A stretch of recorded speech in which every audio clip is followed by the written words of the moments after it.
Welcome back, everybody, to the next installment of my worst to best series.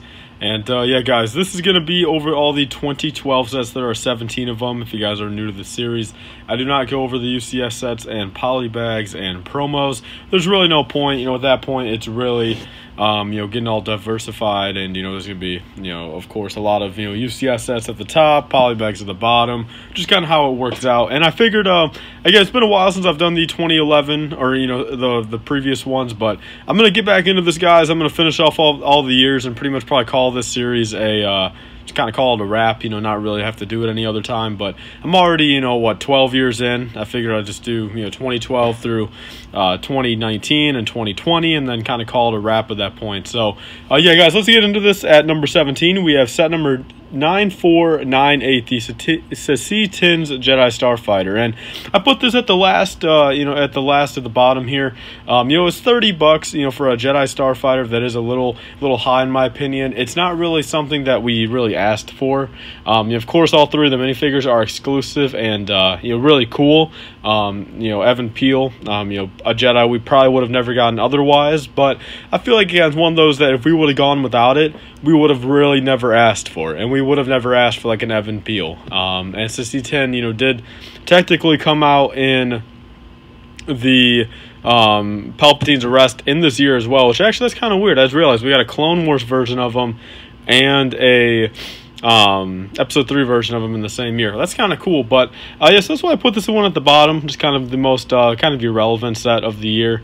Moving on to number 16, guys, we have the 9490, the Droid Escape, and in no means do I think this is really a bad set, but I'm really just putting here this year, it was kind of a bland set. It's not necessarily bad. The two Sand Troopers are dope, I'm not gonna lie, but then you just get a basic C-3PO, basic R2-D2, $20, not a bad deal. The piece count is a little low, but compared to some of these other sets, I gotta say 2012 is definitely probably one of the most well-rounded waves. After looking at all these sets, I really gotta say 2012 was a pretty well-rounded whole entire year. So I'm probably gonna put the Droid Escape at number 16. But really no definite reason over that. None of these are really bad sets in my opinion. Moving on to number 15, guys, we have set number 9492, the TIE Fighter. I put this so far down here, just because it is one of those sets that, it could have done a remake. This was like the first like official, remake, like in all black, for a TIE Fighter. So that was real nice. But, again, a little high in the price compared to the piece ratio. Not the end of the world, but compared to some of these other sets that are a lot more, exclusive and only have been done once, I just put the TIE Fighter down here. But again, in no means do I think it is a bad set. This is kind of a hard list for me to make, honestly. Then moving on to number 14, another set that's going to get a lot of controversy out on the comment time, I would not doubt it, would be set number 9515, the Malevolence. And in a case like this, in a big set, a nice $120 set, I would put it, pretty high up. But in this case, I really got to put this lower because it's one of those sets that everyone, wanted it. Malevolence, a Separatist Dreadnought, all that stuff is really cool. But I compare this to like a turbo tank or even a Venator, another flying vehicle. At least like for a Venator, you can, have it landed on the ground. Have it like put in landing gear, landed on the ground, have some chirps coming out of it, and it still looks semi, minifigure accurate. And a set like this, though, from what I've seen, I don't have it in person, is I feel like this might be a little too small to do that. And we've never really seen a Malevolence, or a Separatist Dreadnought, land on the ground. We just don't know how that looks. And all, with that in the end of it, not a lot of people do like space battles. And, a Separatist Dreadnought's not going to be, 10 feet over the planet of, Geonosis. So, in my eyes, I feel like this is definitely one of those sets that, it was really good, but when comparing it to some of these other sets, it could be at the bottom here at number 14. Moving on to number 13, guys, we have the Republic Striker class cruiser or Starfighter. I mean, this is another one. I don't necessarily think it's bad, but it's just one of those that it's not really necessarily canon. We never really saw it anywhere. I guess it was like at the end of the one cinematic trailer for Old Republic. But other than that, I mean, the minifigures are cool. Don't get me wrong. I really do. I'm a big fan of all three of the minifigures. The price was good, $45. Kind of an awkward price there, but it is a good price. Better than $50. And yeah, I think just in general, guys, 9497. Another one of those that we could have maybe done without. And with that in mind, guys, that's why I put it here at number 13. Moving on to number 12, another one that's probably going to get a little bit of controversy, but I wouldn't even doubt this whole list will, just because it is a hard list to rank. I'd love to see someone else do this list and really, give their honest thoughts, kind of like how I am, and just kind of see where people are standing at this, this year, since I really do have to say 2012 was a very good wave of sets. But number 12, I have to put at the X-Wing. Another one of those where, again, we just get it a lot, where I feel like this one in particular is not anything special. And, I got to give the higher up numbers to just, things that are more unique. But, again, in no way do I think is this X-Wing a bad set. I have this X-Wing. I think it's one of the better ones, or technically it's the only one I've built, but I definitely think it's a good X-Wing. Price per piece was there, minifigures were cool, and there's pretty much that, guys. So then let's move on to the number 11 spot. This is the ARC Trooper Battle Pack. Again, by no means a bad battle pack. $13 for 4 minifigures. The only thing I can say to this one when you compare it to the other battle pack of the year is it would have been nice if it was 2 and 2 at least, to an extent. But I guess the other one wasn't 2 and 2. But in a scenario like this, though, people didn't need 30. ARC Troopers. ARC Troopers were all right, but people didn't really necessarily want 25 of an ARC Trooper. They do catch a pretty penny though these days. For that, and I did end up getting 12 of these back on eBay for $100 shipped. Back in the day, so saving $50 almost. Commando droids are cool, and that's pretty much, if you guys watch my droid army, why I have 35 of those Commando droids is from this battle pack. But in no means do I think it's a bad battle pack, though. I think it was, cool to have it done at some point and get these minifigures, more available. But I just got to put it number 11 at that point. Number 10 though has to be Jabba's Palace. This was a tough one for me, guys. This is a very awesome set. The newer Jabba's Palace. A lot of incredible minifigures in there, and I think it looks awesome. It's cool how you can put it on top of the Rancor pit. But I didn't even know this until I looked it up the other day, since I've actually got a Jabba's Palace coming in the mail. By the time you guys see this video, I probably already have it in hand, but I had no clue in the world this was $120 retail. I thought this was a $90 retail set, because I knew it was in the 700 piece count. I've known that for a while. I knew it didn't peak over 1,000 at all, so that's why I thought it was $90 or so, not 120. That is extremely pricey in my opinion. But I guess, looking back, you do have a ton of minifigures. Jabba the Hutt's a $20 figure. Princess Leia in there is a $30 figure. The Oola is a $20 figure. So, I mean, nowadays at least, if we knew that information back then, it would be worth it. But, in my honest opinion though, I just, looking back in the day, $120 for that, it's 8 years ago. That is pretty expensive, but the overall set itself, though, is cool. Moving on to number 9, guys, we have the Sith Fury class Interceptor, and this is one that, again, is kind of biased on the set. I really do think it's cool. And Darth Malgus, is one of the better Sith minifigures they've done, in my opinion. Even if it's not a whole canon set, kind of pricey. I believe this was I guess it was. No, it wasn't a Toys R Us exclusive. I thought it was, but. Oh, actually, no, the other set's a Toys R Us exclusive. My bad. There is a Toys R Us exclusive in the wave, but yeah, set number 9,500 Sith Fury class Interceptor. I might have actually, if I didn't already make this list, I might have actually changed this. I might have maybe put this back up, honestly, around number 15 and maybe push everything up, because looking back, I forgot there was only Darth Malgus is pretty much the only exclusive minifigure in there.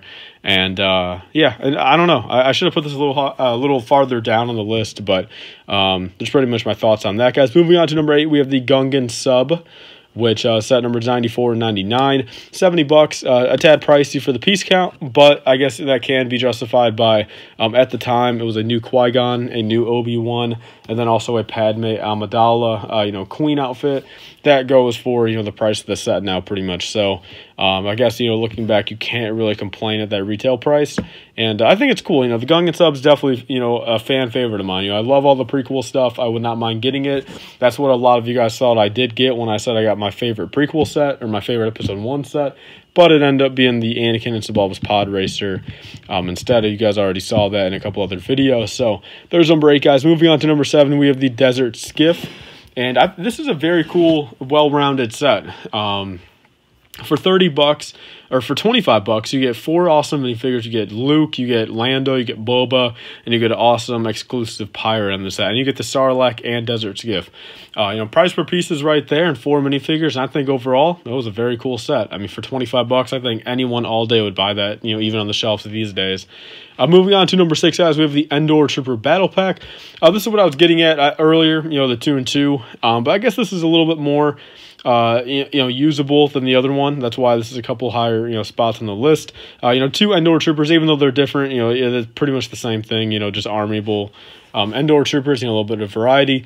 And then in this case, Stormtrooper and Scout Trooper, I think are a little bit more versatile than, elite ARC Troopers and elite ARF Troopers. So that's why I think the Endor Rebel Trooper Battle Pack would, or should be higher up on the list. And the builds were cool. You get some nice parts from that tree if you just want to part out that tree. And then you also get a nice speeder, that could, of course, be used anywhere. A basic Imperial speeder. So can't really go wrong there, guys. Moving on to number 5, we have the Geonosian Cannon. This was a surprise to behold, back in the day. This is not something that people were expecting. 20 bucks, 4 minifigures. You get 3 exclusive minifigures. In the set, you get the Zombie, the Barris Offee, and the Commander Gree. Set number 9491. Looking back, 20 bucks. Again, you can't go wrong with that deal. A little bit low on the piece count, but honestly, for those 4 minifigures in the build, 20 bucks all day.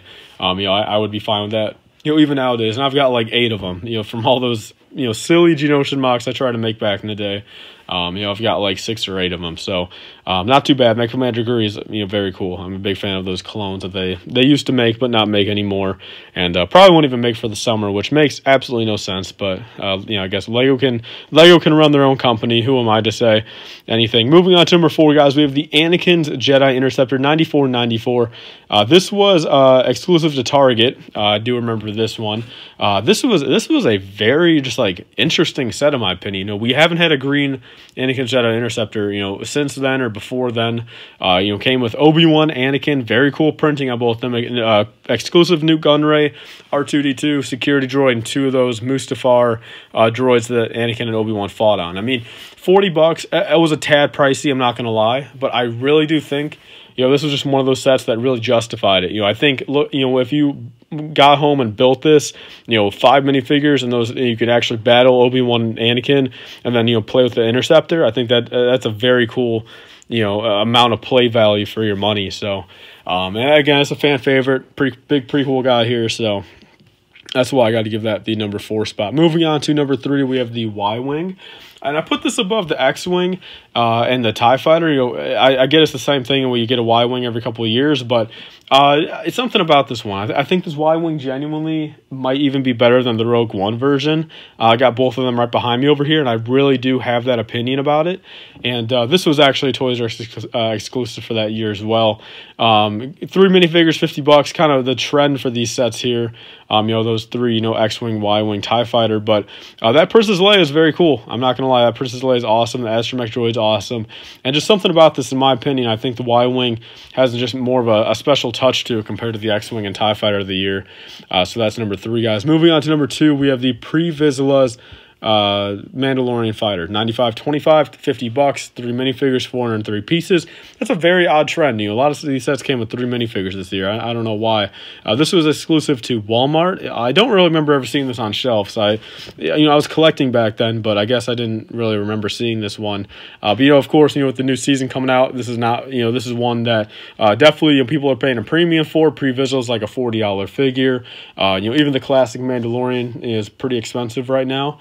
And yeah, guys, this is definitely one that I regret not picking up. I wish I had a copy in my collection, but hopefully eventually after season 7 dies down, this can be a cheaper set for me to acquire. So there's that, guys. Then that only leaves one set left, set number 9526, the Palpatine's Arrest. And this is actually one I thought this was an exclusive somewhere. I guess I was wrong. I thought this was the Toys R Us exclusive, not the Y-Wing. But yeah, guys, this is my number 1 right here. 90 bucks, 6 minifigures, 645 pieces for my favorite movie, Revenge of the Sith.